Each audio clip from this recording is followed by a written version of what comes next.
Hello, my name is Kevin Kelly. I'm the head of advocacy with the NCBI. Over the last couple of weeks, we've been bringing you a series of interviews with people who are blind and vision impaired to find out how they are adjusting to the lockdown measures introduced by the government to help stop the spread of COVID-19. And today I'm delighted to say that I'm joined by Derek Walker, who is the founder of Natnoot. Derek, thanks for joining me. No problem at all, Kevin. Thanks for having me on. Derek, many of our service users will not be familiar with Natnewt, so you might give us a brief history. All right, so NatNet was formed in 2014 by myself and my wife and girlfriend, I suppose now, my wife Anna, back in 2014. I suppose with a lot of people who are kind of service users of the NCBI might understand, and maybe some of them don't, might, but know how hard maybe it can be to get work sometimes, particularly with people who are losing their sight and over a period of time getting progressively worse, trying to adapt into different forms of work. So I was in exactly that place myself, struggled to get work. So I decided just to set up my own business and create my own work for myself. So we started. I was using wheatgrass at the time, wheatgrass juice, and I just had an idea of making it more everyday or more accessible to people. It was a very premium product then, and it was just something that you might have found it in juice bars or and things. So I wanted to make a product that was readily available in supermarkets. So we made ready-made wheatgrass shots, blast frozen shots, and yeah, we started selling in markets, farmers markets, or in different parts of the country. Myself and my wife Anna, we travelled around, and the business grew. And we took over our commercial premises where we actually started our own indoor farmers market because it was just literally a few minutes walk from where we lived, my house, and for me, creating independence for myself was so important. So I liked the fact that I could walk to the farmers market every Saturday morning. It was beside the place where I made the juice anyway, so I had all my equipment up there. I could just leave the house and walk. It was a few minutes walk from the house, and I didn't have to rely on a lift, which I was doing with Anna, going around the country to different farmers markets. So that really progressed the business on.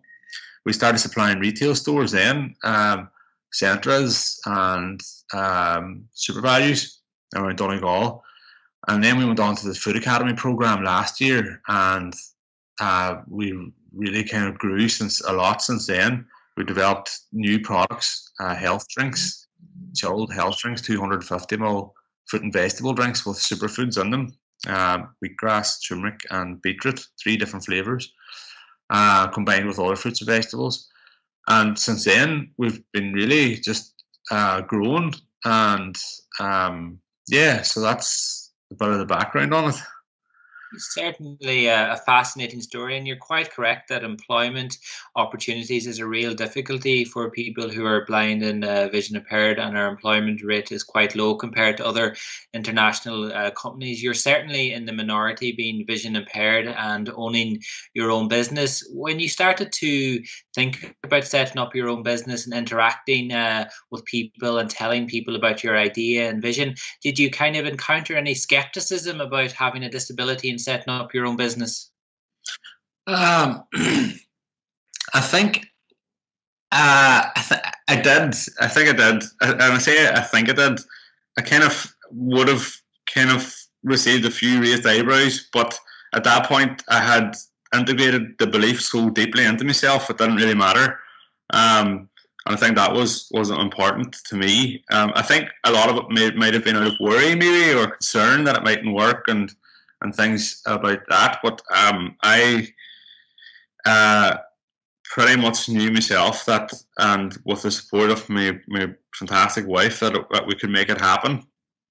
So I just, yeah, I think, and having that experience then and talking to other business owners, I think a lot of people, even mainstream people who are fully sighted and all that, receive the same sort of idea. But in terms of the disability, I haven't.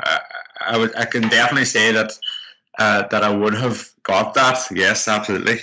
Yeah, I'm sure that there's a lot of people who are blind and vision impaired who have unfortunately struggled to secure employment and have often teased around the idea of becoming their own boss.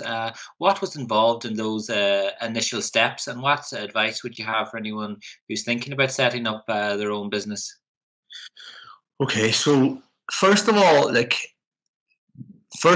thing that the piece of advice that I have to say is, God, first, there's a lot of personal aspect to this for me as well as I suppose professional, and to separate the two out. From a personal perspective, integrating your sight loss, or your condition, whatever that might be and look like, integrating that into a point of, that's where it's at. That no matter what happens after that, things can happen for you, but there's a certain amount of just believing in yourself, first of all, from inside your core, believing that this is possible for you, and of course take the rational steps of checking out the viability of your business and the market and the current market, especially now with COVID-19 and all that, and what the projections, because that matters whether you have a disability or not. You really have to check out, is your business viable, and is there a market there for it. After that, like the DLD, my local development company was a massive support to me, because I was on a long-term social welfare payment. I was on blind person's payment at the time. I qualified for a scheme, the Back to Work Enterprise Allowance Scheme, which really cushioned that sort of transition from being fully dependent on the state to kind of 50% dependent. 75 is you keep your full payment for the first year of business, 75% for the second year, and I think now they've added in a third year 50%. So that made the decision very much easier for me. And they go through your business plan with you in market research, and they almost look at your business aside from your disability, if you understand what I mean. They accept that that's what you have, and that's what you're living with. But then they look at your business as something totally separate, and they don't kind of say, oh, they don't factor it in really, because I don't think it should be. I think there's people can adapt. There's so much help out there if you reach out and ask for it. But first of all, you have to get yourself to a place that you believe that it is possible for you, because it is. It's possible for anyone. If you have a viable business and enough motivation and drive and willing to adapt and find ways to make things work and good support around you, then there's no reason why it can't work. There's just no reason. It comes down to how you perceive and how you go about, because every single person, specifically, I find myself talking to other people in this fight, people who live with a disability, and they have got so much motivation and drive when they find something that works.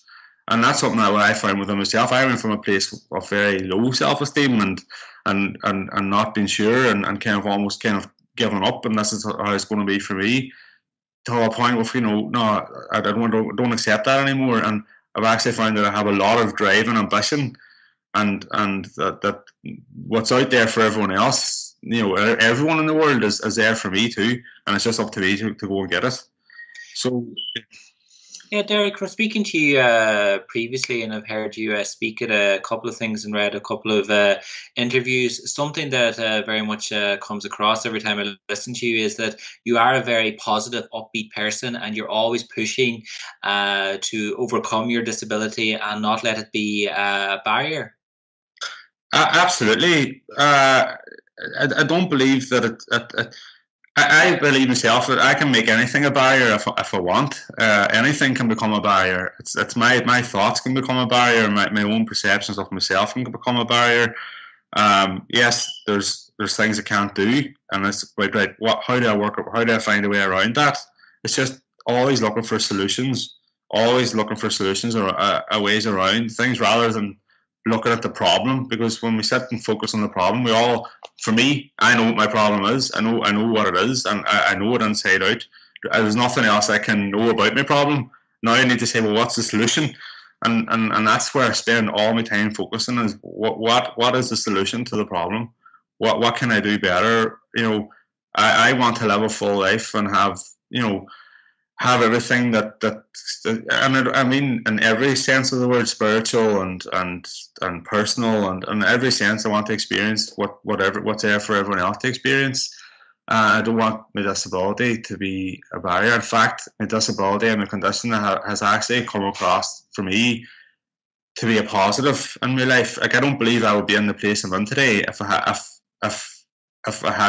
didn't have Stargardt's disease. I wouldn't be here. I wouldn't be talking to you. Obviously, I'd probably be I really wanted to be a mechanic. There's nothing wrong with being a mechanic, or I wanted to be all these different things that I couldn't have been.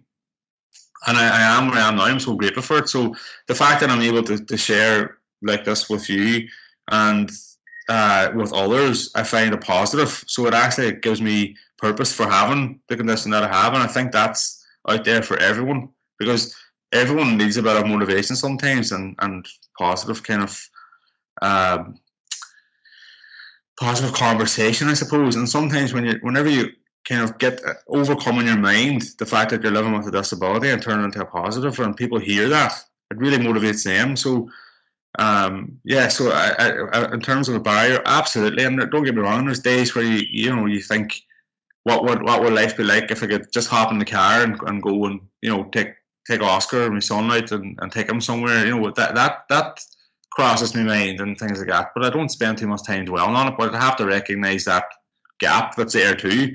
But that's just not spend too much time dwelling on it, and is important for me.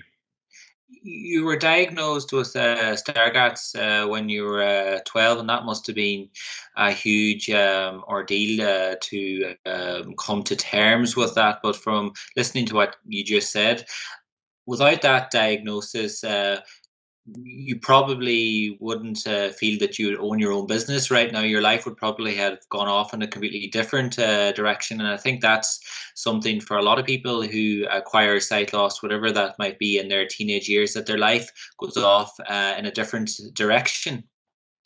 Yeah, definitely. Because I know, like, throughout my school at that age, I lost a lot of sight then, and I suppose the school I found very difficult and adapting, and in all sense, and people listening to this who've gone through that will totally get what I'm saying. The adapting to sight loss and being amongst peers and things like that. But also then, just at that age, you're kind of in secondary school. You're kind of thinking, teachers it's very future orientated and what you're going to be, and you're kind of just trying to map out what you want to be. And at that point, I had a real interest in cars and mechanicking, and I suppose how, and then that went to electrician and things like that. So I had all these different aspirations that I felt I was going to be and become, and I know for certain that I wouldn't be here if I didn't get that diagnosis. I wouldn't be here talking, and I probably wouldn't have taken the risk to set up my own business. One of the motivating factors was I was kind of getting tired of going around to interviews, and actually I did go in and got a job in a mechanic's garage when I was about 17, just the weekend sweeping floors and stuff, helping out. And I was hoping to at that point I wasn't accepting of my problem, and I didn't tell him, but he soon figured out, and I was asked to leave. And I really felt disempowered at that point, so disempowered that I thought I could live my life without telling people and just be the person that I wanted to be at that time. But I soon learned that I couldn't. So I got really tired of that, and I wanted to take that control that I felt that other people had over me, because they could say yes or no to me about a job, and just give it to myself, and create my own work. And we're creating work for other people now as well. And I definitely would not be in this position today if I wasn't diagnosed with Stargardt's disease. I definitely would not be here today. I'm self-employed. Following your diagnosis, the NCBI would have come into your life. And what sort of role did the NCBI play in your rehabilitative journey? Well, like I've shared this before now, and the NCBI, for me at that point, so at 12, and going into first year in secondary school, I was in total denial of what was going on. Uh, the NCBI weren't. They were there with me throughout the whole thing, and to the point where they were coming out and knocking on my door. You know, and I remember Danny Cahill, he's I think he's a manager now, but at that point he came out, you know, when he was calling out to the house and offering support and being there, and they made the NCBI and Danny. I'll always remember him coming into my sitting room and sitting down and asking how things are and how, you know, and for that time that he was there, you know, it was in the sitting room. It was real, and it was my chance to acknowledge the fact that this is what's happening for me, because outside of that, I had this ability to just go into this place of denial and it's not happening. But when an NCBI were coming, it was, you know, it was very gentle, and it was very, you know, do you need support? And I did, and then you asked for it and you got it, and, you know, helping you with school stuff, visual aids, and you know, all that sort of just practical support. But it went deeper than just practical support, because at that point it was how did it was it was moral support as well as practical support. It was just they were there for you, and they made that process of acceptance. You know, they helped you. They were there while you're in that sort of stage of working towards that acceptance. You know, and I'll never forget those visits out. And obviously, we went away on a retreat then too with other young people to Enniskillen through with the NCBI, which was fantastic as well, because at that age, you know, you think you're the only one. You know, I went to a mainstream school, and that was difficult trying to incorporate, you know, the practical side of using visual aids and schools and teachers, and just there was a lot of just chaos, I suppose. And so going for a retreat away with all the young people my age, and being able to be around people my age with the same and different conditions was very beneficial for me in terms of that process of acceptance, I suppose, and support. Yeah, like many people listening to this will be able to relate to that whole denial phase. I would have lost my own sight when I was 14, and there was offers of support coming from the NCBI, and it was Danny at the time, because I'm originally from Donegal, and being totally honest about it, I wasn't always the most welcoming of that support and advice and guidance, because I probably wasn't there in my head ready to make that change and adapt to my new reality. Absolutely, and don't get me wrong, I was there too. Because it's coming back to me now. There was another lady who was her name leaves me now. Is it Greta or Greta? I think it was Greta. Offering different devices and things like that, and my biggest kind of issue, I suppose, was going to mainstream school and producing items that would have really differentiated you from your peers, you know, and to be honest, it took a long time for me to become very comfortable with using visual aids both in school and then in public. You don't want to be seen as different. You don't want to be seen as you know, somebody who needs that support, and you don't want you just you just want to be kind of almost, you know, no, I don't want to use that word, but you want to be, you just don't want to be seen as different, and to engage in that help and take on the supports that they're offering you is kind of acknowledging that. So I can identify with that, because like I said, the supports were there. I would have used the visual aids where I really had to, and most of the time would have been at home. I would have tried to avoid using them in public, and that again took a while to for that acceptance to come around, because at some point, you know, for me, I had to say, you know, this is who I am. Like, why should I hide a part of who I am from anybody? Like, it's almost, for me, no, this is just for me, I'm talking, I got myself to a place where I was like, I felt like I was disrespecting myself, because I was like denying this part of a very natural part, although it might be an unwelcome part for most, and not a helpful part.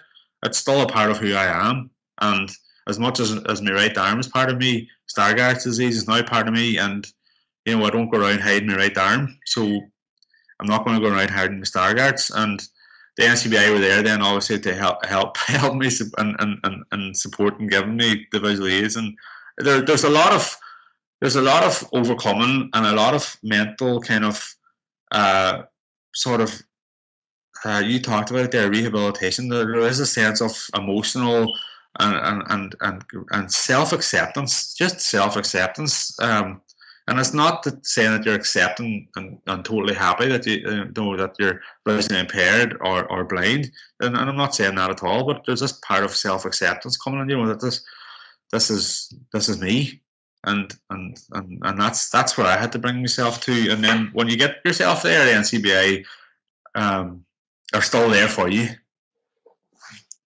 If there's anyone listening to this today, I'd really encourage them to contact the NCBI if they are having issues with accepting their vision loss, because it does really help to talk to someone, and it helps you regain your confidence and come to terms with your sight loss. But Derek, I want to go back and focus in on Natnoot. So it started trekking around the country, going to car boot sales and markets and so on. Now you're listed in Musgraves. That must fill you with a great sense of achievement and pride. Oh, absolutely, Kevin.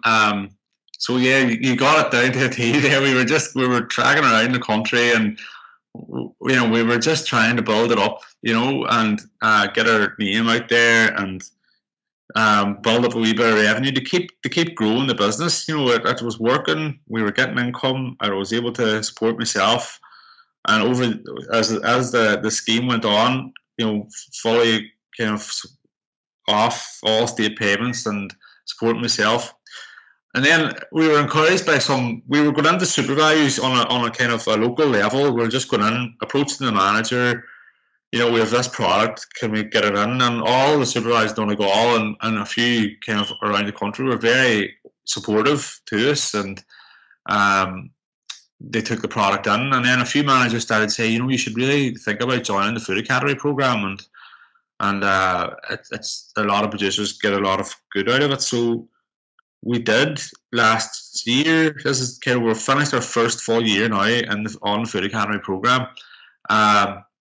That was massive for us, because there again, whenever I heard my story, like almost whenever I tell my story and then somebody says back, it's like I'm kind of listening to someone else's story. It's like, oh, that's kind of.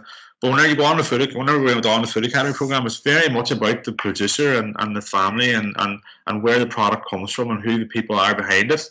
So whenever people hear our story, it you know, it kind of. It makes the product have more kind of dimensions to it than just a product. There's a story behind it too, and how we got there. So to be accepted onto the Food Academy program was massive for us. We went through our first 12-week trial from the 15th of March 2018 till the middle of June 2018. No, sorry, 2019. Last year. 2019, and then after that, then we got a call. Our products sold really well, so they monitor your sales in the 7 supervisors in Donegal first, because that's our local region.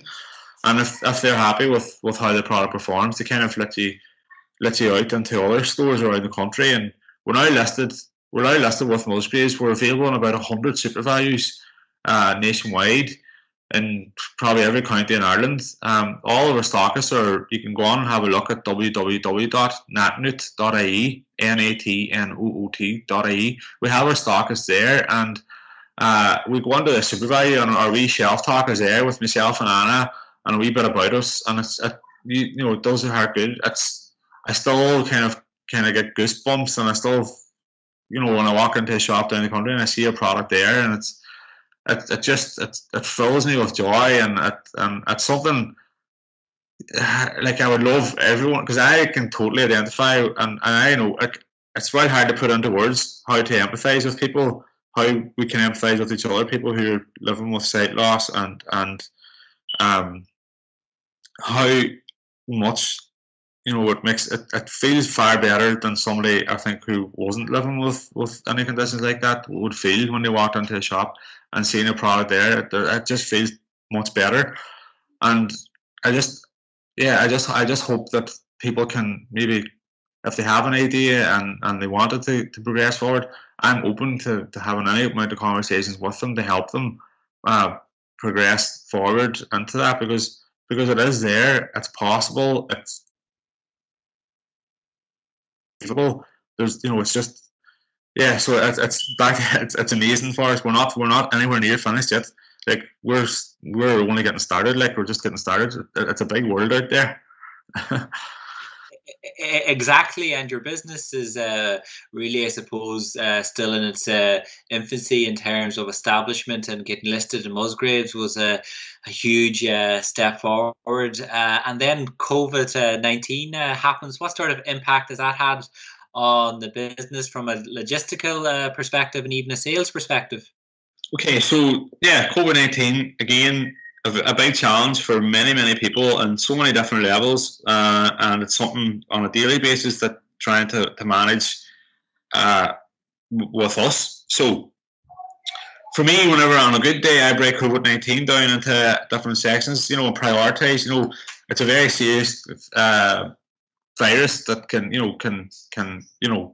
take people's lives. So when you put that in perspective and think about that first, the business part of it kind of it just feels a bit different. But if you put the business first and think about, oh, my business, what's going to happen, and which is something that you do have to consider, but you have to consider everything else too. For me, now it's not always easy to do that. So from a logistical perspective, again, very lucky in the fact that I live a short distance from the premises where we do our production. We're classed, I suppose, our business comes in as a food production. Our distributors who distribute our product around the country are classed as essential. So our businesses can still operate. We're still allowed to produce, and I live a short distance from my work. Um, in terms of marketing, the people who we employ to do our in-store tastings, that's not happening at the moment. So we would put a lot of effort into going into stores and to do in-store tastings, to meeting customers, talking to them about our products, letting them taste it. That would have, we put a lot of energy into that. That stopped.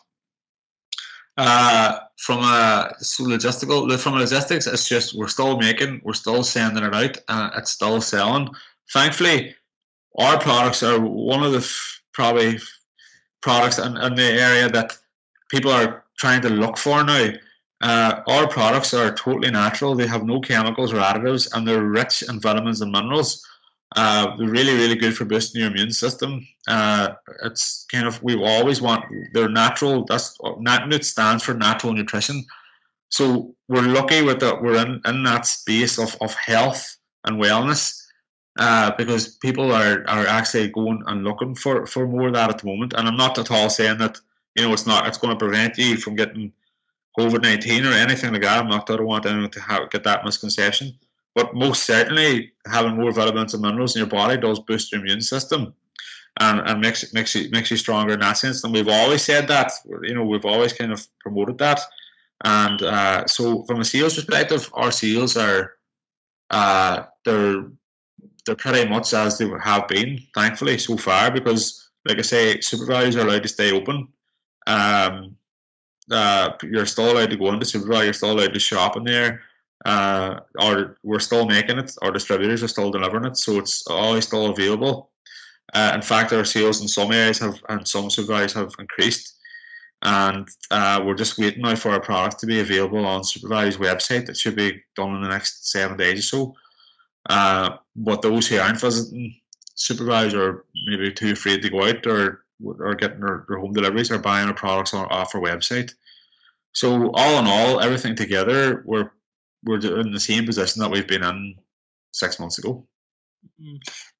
Really fascinating to hear that sales in some parts are increasing, and you're going to be available online on the SuperValu website in the next 7 to 10 days, which is really positive. And I'm sure as a business owner, as kind of we all became very familiar with COVID-19 and we saw what was happening around the world, you were probably bracing yourself for a huge hit, and you were probably considering things like what am I going to do with my staff? Because as you said earlier in the interview, you're now providing people with employment opportunities, and providing employment opportunities is great and wonderful, but you have a great deal of responsibility there because people are depending on you for their income. Is that something that has weighed you down in any way? Absolutely, it absolutely does. And I suppose when this was all kind of coming across, I don't think anyone kind of knew what was happening. And in terms of watching it on the news, for me, I was watching it thinking, oh, hopefully it. You felt obviously very upset and sorry for the at that time it was kind of China was getting really bad, and you thought, gee, gosh, that's terrible. And you're kind of thinking, I wonder will it fizzle out before it gets to Ireland, or will it get here at all? And you're just waiting, and then that first case in, and it all started to get very serious. We hadn't really got time to think about it because we were, to be honest, we had our newborn baby, and the week, the Thursday, the 12th of March, when the schools were announced to close, we were in the maternity ward for that full week. So we were kind of distracted from the whole thing at the time because we were waiting for this new baby to come, and we came home on the Friday morning. Sorry, the baby came on the Friday morning, and we got home on the Sunday, and that's when reality set in, really. And we were kind of looking at ourselves like, right, what do we have to do? What are we? So I went straight on to supervisor and said, our restrictions going to come in place. They couldn't really give us a straight answer. So absolutely, you think about everyone involved in the business, and you're thinking about what's it going to mean for them, and you take the decisions as they're given out to you. Like, we took no decisions before. Like, we were as restrictions were given out, we took decisions then. Very grateful in the fact that the government have really, in my view, kind of stepped in massively for self-employed, for people who find themselves without work, folks self-employed and PAYE people I think are really well supported in terms of the payments for the first 12 weeks anyway. But absolutely, it weighed on your mind, I suppose, as well as that. But the safety of staff, and the safety of their families, and the safety of everyone involved has to come first. And I know that we will be okay. We will be here when this is all over, and the jobs will still be there, and if not more jobs. We actually had a full day of interviews booked for the 19th of March, which I had to cancel, which postponed for somebody else to take on. So absolutely, it plays in your mind. But you're making these decisions because first of all, because you have to, but it's out of safety for everybody, and getting through the other side of this with as minimal damage as possible for everyone involved is the goal. So that's that, yeah. Yeah, congratulations to yourself and Anna on the birth of your new baby. You certainly have been busy in the last few weeks, but I'm dying to know what lockdown is like with a 1-month-old. Oh, lockdown with a 1-month-old. So and a 3-year-old as well together. So we never really contemplated it until we got home, as I say, the Sunday, and then it all started to head home, and I was like, gosh, we can't go here. I'm sorry, at that point, after 2 weeks or so, we were we did go out before the other restrictions came on, and we tried to go about a few different. We went to one beach, but it was too busy. We didn't get out of the car. We thought, Jesus, everyone's like, nobody's kind of friendly. We left. We were allowed to get out and about. Now there's some positives to be taken here because Oscar's 3 coming 4. He's got a new wee brother now. And if Oscar was going out to school and and all that, he would only have really about 4 or 5 hours a day to spend time with Alfie, is the baby's name. 2 hours in the morning maybe, and 2 hours in the evening perhaps, and that would be it. Whereas now they have all day, every day together to bond and get to know each other, and I see that as a positive. Rather than coming home in the evening and having dinner and bath time and then straight into bed, there's very little time to get to to get used to the idea. So that's a good thing. Trying to find things for him to do is for Oscar. He's obviously he's 3. and he's got an imagination, and is trying to fulfill it for him, and get into that space with him and stay in there with him, and stuff like that. So we've ordered trampolines and stuff for coming now, and getting the things for the garden. Like I say, we're lucky in terms of we've got a polytunnel full of wheatgrass, and sometimes Oscar might walk up. We might take a walk up together, and he loves to water the wheatgrass, and he can do that. We can walk up to, it's literally about a 5-minute walk from where we live to where we grow the wheatgrass and do the juicing. So sometimes we go up and do a bit of work up there together when it's not serious work as such, like it's just kind of to get him out of the house. And yeah, trying to do arts and crafts, just like everyone else, just find the things to do. Alfie, then the 1 month old, coming in with the feeds and the nappies and the crying and all that. So it's good crack. I think we're going to look back on this, to be honest with you, in a few months' time, and say, how did we do that? You're asking me now, what's it like? If you ask me in 6 months' time, I'd be like, I don't know how we done it. But we're doing it anyway, and it's for the greater good. And I know that in a few days' time or whatever, we're going to start to hear some glimmers of positive news coming through, and it's going to be amazing. And things are going to get better, and they're going to get picked up.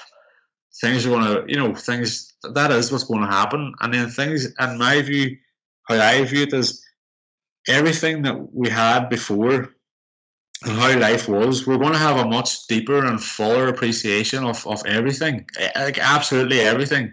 Of being able to go out and have a coffee with friends in a cafe, like something so simple, like those things are going to be so much more. I think we're going to have a deeper appreciation, and I can't wait to get to that point. But and I know in days to come, in the lockdown, I think everyone's in the same. They're tuning into the news, the press conference every evening. That's our routine here at home. Is that it's 5:30, tune into the news. I know one day the things are going to start becoming more positive, and from there it's just going to get more and more positive, and I can't wait for that day. So that's how lockdown is for us. Indeed, fascinating, Derek, and I certainly don't envy you being locked indoors with two very young kids. It must really add a great level of fun and excitement. But I certainly don't envy you. Just before we wrap up, can I get you to just give us a final plug if there's anyone listening who would like to buy your products? Yeah, thanks very much, Kevin. So our products are available in around 100 super values all over Ireland, and they're available in the Food Academy fridges. So we have a full list of our stockists on our website, and we have health food shops that stock our products as well. Again, they're all on our website. They're selected around the country. You can visit our website at www.natnoot, that's natnoot.ie, and we have a full online shop there. Everything's available for purchase there, and we actually have discounts on at the moment too for folks. You can just drop us an email at derek@natnoot.ie and I'll give you a discount code. But yeah, so we're in the Food Academy fridges and around 100 super values. And like if anyone wanted to see our products in a super value near them, then if it's not there, they just have to drop me an email and we can have it there within a matter of days, really. The distributor will just drop it in. That was me, Kevin Kelly, in conversation with Derek Walker, the founder of Natnoot. A really fascinating interview. I'm sure you will agree. Stay tuned to NCBI's website and our social media channels for further interviews like this in the coming weeks. And if you're living with sight loss and you need help and support during the COVID-19 crisis, please free phone 1850 33 43 53.